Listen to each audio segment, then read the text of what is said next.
দেশৰ সংখ্যালঘু মানুহৰ ওপৰত নিৰ্ভৰশীল, মাইনৰিটি মানুহৰ ওপৰত নিৰ্ভৰশীল। কিন্তু আপুনি চাব যে ভাৰতবৰ্ষ য'ত মূল আধাৰ হৈছে সনাতনী সভ্যতা সংস্কৃতি, আজি এই ভাৰতবৰ্ষত কংগ্ৰেছ দলখন এই মাইনৰিটি মানুহ, বিশেষ সম্প্ৰদায়ৰ মানুহ, মিয়া মানুহৰ ওপৰত সিহঁতে একদম নিৰ্ভৰশীল হৈ আছে।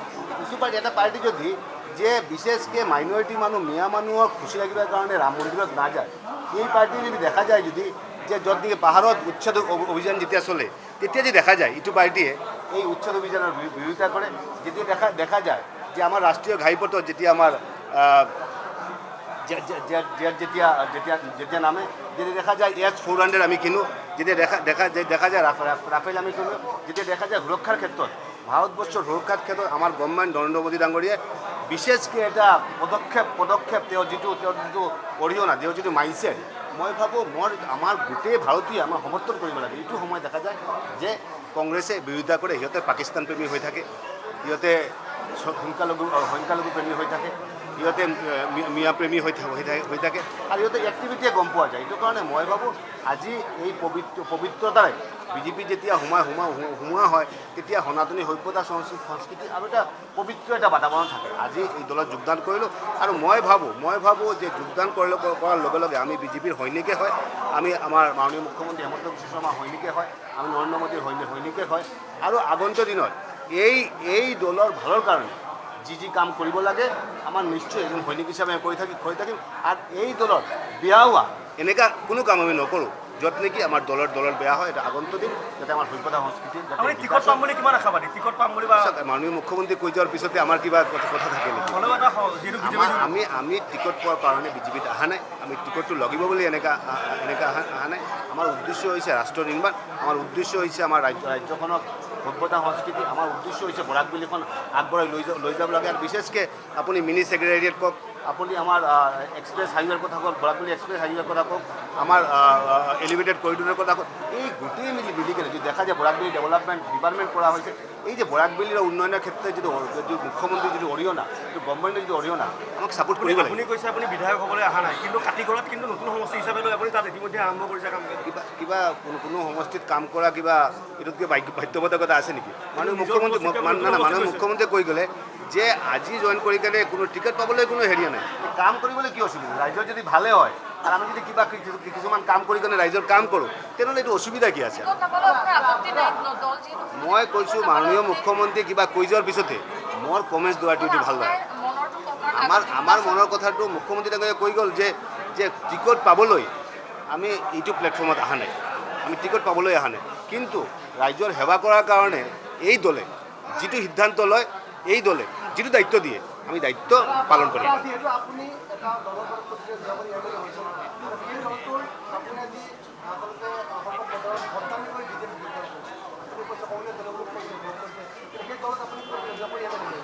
কথাটো হৈছে কি দলত প্ৰতিযোগিতা কৰিছোঁ, আৰু যিটো দলে এজন ৱাৰ্কিং প্ৰেচিডেণ্টৰ সন্মান নিদিয়ে, যিটো দলে আমাৰ APG যেতিয়া বান কৰা হয়, যেতিয়া জ্বলোৱা হয়, তেতিয়া যদি আমি ৰাহুল গান্ধী ডাঙৰীয়াত আমি কথাখিনি জনোৱা হয়, আমি যেতিয়া আমাৰ জিতেন্দ্ৰ সিং ডাঙৰীয়াক যিখিনি বস্তু জনোৱা হয়, তেতিয়া আমাৰ নিচিনা এটা যেতিয়া ৱাৰ্কাৰক যেতিয়া পাত্তা নিদিয়ে, আৰু আমাৰ এনেকুৱা নহয়, গোটেই অসমত আপুনি চাব যে যিবিলাক কৰ্মী হয়, কংগ্ৰেছৰ কৰ্মী হয়, কংগ্ৰেছৰ ৱাৰ্কাৰ হয়, সিহঁতৰ কোনো মূল্য নাই, সিহঁতৰ এটাই মূল্য যে টকা পইচা দি কেনেকৈ টিকট দিব পাৰে, সিহঁতৰ মূল্য হৈছে যে মিয়াদ পিটি কেনেকৈ দেখাব পাৰে। এইটো কাৰণে নাম বদনামৰ কোনো কথা নহয়। এই কংগ্ৰেছৰ সাধাৰণ কৰ্মীত আমাৰ নিচিনা, আমি যেতিয়া একদম আমাৰ দেউতা, আমাৰ ফ'ৰ-ফাদাৰ কোনো ৰাজনীতিৰ লগত জড়িত নাছিলে, মই একদম সাধাৰণ ঘৰৰ ল'ৰা হয়, সাধাৰণ ঘৰৰ ল'ৰা এটা উঠি আহিছোঁ। আমাৰ নিচিনা মানুহৰ কাৰণে কংগ্ৰেছ নহয়, আমাৰ কাৰণে বিজেপি। বাৰ্তা দিয়া নাছিলে মানে আপোনাক অন ৰেকৰ্ড কৰিলোঁ আৰু সকলো বস্তু যে আমাৰ মূৰ্তিটো জ্বলোৱাৰ কংগ্ৰেছ অফিচৰ ভিতৰত জ্বলোৱাৰ পিছতে মই যেতিয়া ক'লোঁ, জিতেন্দ্ৰ সিং ডাঙৰীয়াক ক'লোঁ, ৰাহুল গান্ধী ডাঙৰীয়াক ক'লোঁ, মোক পাত্তা দি উল্টা মোক চকচ কৰিলোঁ, উল্টা মোক ফোন কৰি ক'লে এইবিলাক কথা পাতিব নালাগে। সেইটো কাৰণে আমাৰ নিচিনা মানুহক কংগ্ৰেছৰ কোনো স্থান নাই। মই ভাবোঁ এইটো জেগাত যদি কোনো মিয়া মানুহ হ'লেতেনে তেনেহ'লে সিহঁতে বেছি পাত্তা পালেতেন। সেইটো কাৰণে মই ভাবোঁ সভ্যতা সংস্কৃতিৰ যুঁজত আমাৰ ভাৰতীয় সভ্যতা সংস্কৃতি, আমাৰ অসমৰ সভ্যতা সংস্কৃতি জীয়াই ৰখাৰ কাৰণে আমাৰ যি যুঁজত নামিব লাগে আমি যুঁজটোত নামিব। हिंदी में सबसे पहले जानना चाहेंगे कि 3 विधायक वो भी कांग्रेस के एक बड़ी ज्वाइनिंग है आज में, क्या असंतुष्टि थी कि आप लोगों ने आज में कांग्रेस भाजपा में योगदान किया इस पर कुछ बताइए। सबसे बड़ा बात है पॉजिटिविटी जो है।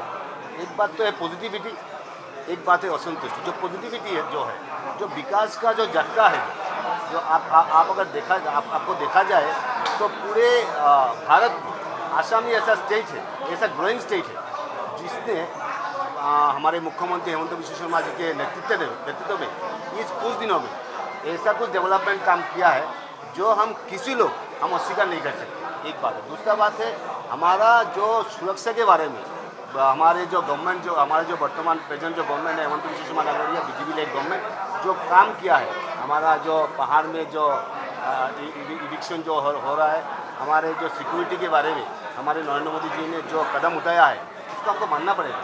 तो हमारे भारत के सभ्यता संस्कृति, हमारे आसाम और कृषि कल्चर की ये रक्षा करने के लिए हमारा लगता है एकमात्र संगठन है बीजेपी, और बीजेपी का साथ जुड़ा रहने से असम का कृषि संस्कृति आगे ले जाएगा। बीजेपी के साथ जुड़ा रहने से मेरा लगता है आने वाले दिन में असम सुरक्षित रहेगा। असम को सुरक्षित रखने के लिए हमारे इलाका का लोगों का डेवलपमेंट के लिए, हमारे रास्ते के लिए, हमारे यूनिवर्सिटी के लिए, हमारे मेडिकल कॉलेज के लिए, हमारे बहुत सारे ऐसे काम है जो काम विगत दिन में नहीं हुआ था, लेकिन देखा जाए तो इस कुछ दिनों में ऐसा कुछ डेवलपमेंट हुआ। एक साथ डेवलपमेंट, दूसरा बात है हमारा सुरक्षा। इस दोनों को मद्देनजर रखते हुए हमने आज बीजेपी में ज्वाइन किया हूँ। और दूसरा बात है जो कांग्रेस का जो मेंटलिटी हो गया है, ऐसा एक मेंटलिटी हो गया है देश विश्व में ऐसा कोई स्टेट, ऐसा कोई कंट्री नहीं है जो कंट्री का मेंटलिटी ऐसा है जो इसका 80% 85% जो लोग हैं, मतलब मेजोरिटी जो लोग हैं, मेजोरिटी लोगों को मद्देनजर रखते नहीं रखकर माइनॉरिटी लोगों के साथ, मियाँ मानुष के लोगों के साथ लेके जो इस दौर को आगे बढ़ाने का जो मुहिम है, मेरा लगता है इस दौर में हमारे जैसे सिंपल वर्कर का कोई मूल्य नहीं है। इसलिए मेरा मानना है, मेरा फोरफादर मेरा कोई पॉलिटिकल फैमिली का नहीं है, मैं छोटा सा एक आदमी हूँ, बीजेपी में ज्वाइन किया हूँ। और बीजेपी में ज्वाइन करने से छोटा आदमी जो है, एकदम साधारण घर का लड़का जो लोग हैं, उन लोगों को इज्जत दिया जाता है, उन लोगों को सम्मान दिया जाता है, उन लोगों को काम करने का सुযোগ दिया जाता है।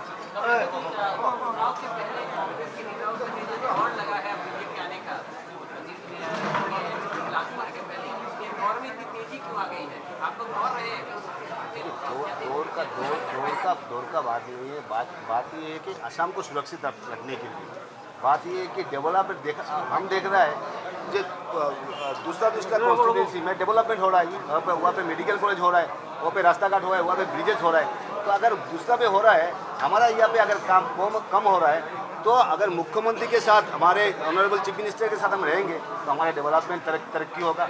और मेरा लगता है पिछले 15 महीना में जितना डेवलपमेंट हुआ है, मेरा लगता है ये रिमार्केबल है और आने वाले दिन में ये कंटिन्यू रहेगा। और मुख्यमंत्री जी तो आने वाले दिन में हमारा नेतृत्व देंगे और असम को ऐसे जगह में ले जाएंगे जो भारतवर्ष में असम का स्थान एक अव्वल नंबर में होगा, नंबर 1 में होगा। और हम एक असम के लोग होने से इसको हम दिल से आभार व्यक्त करते हैं। जब साधारण कार्यकर्ता नहीं चाहिए कांग्रेस का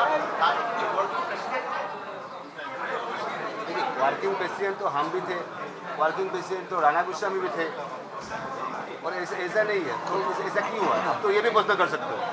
अरे आप ऐसे प्रश्न कर सकते हो, आप भी चले गए, राणा गोस्वामी भी चले गए, सब फ्रंटलाइन लीडर चले गए। इसका कारण क्या? इसका कारण ही ऐसा है, इसका कारण ही ऐसा है हम लोग जैसा आदमी है जो है ना, हमारा जो हम मेरा और किसी मियाँ लोगों के साथ अगर कुछ होगा तो उन लोगों का मियाँ प्रेम चाहिए।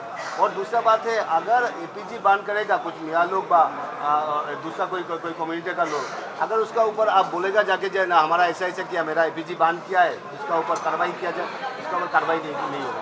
तो ये जो मेंटेलिटी है, हम किसी का विरुद्ध में नहीं है, हम मेंटेलिटी का विरुद्ध में है। और हमारा मानना है आने वाले दिन में हमारे सभ्यता संस्कृति को, हमारे देश के सभ्यता संस्कृति को, हमारे कृषि कल्चर को आगे ले जाने, और इसके लिए एक बीजेपी का कार्यकर्ता होने के नाते मेरा लगता है आने वाले दिन में हम उसको आगे ले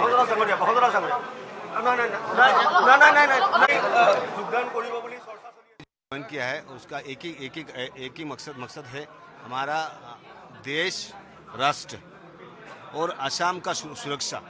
एक तरफ देखा जाए तो डेवलपमेंट के बारे में सोफा डेवलपमेंट कंसर्न जो असम का जो मुहिम है हमारे मुख्यमंत्री जी के नेतृत्व में जो उनका जो माइंडसेट जो है असम को आगे ले जाने के लिए जो बीजेपी लेड गवर्नमेंट ने जो काम किया है, दूसरा तरफ है हमारा जो सुरक्षा है। आज इविक्शन पहाड़ को इविक्शन करके जो माटी को क्लियर कर रहा है। दूसरा बात है आपका मदरसा रिपीलिंग बिल, चाइल्ड मैरिज को रोक लगाने के लिए।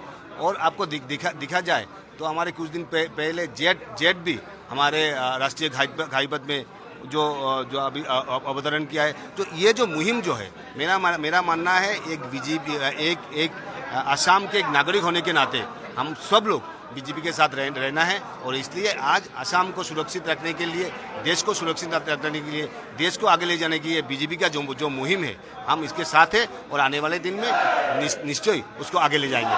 तीन टर्म के लिए आपने कांग्रेस से चुना एमएलए, फिर भी आप कांग्रेस को क्यों छोड़ा?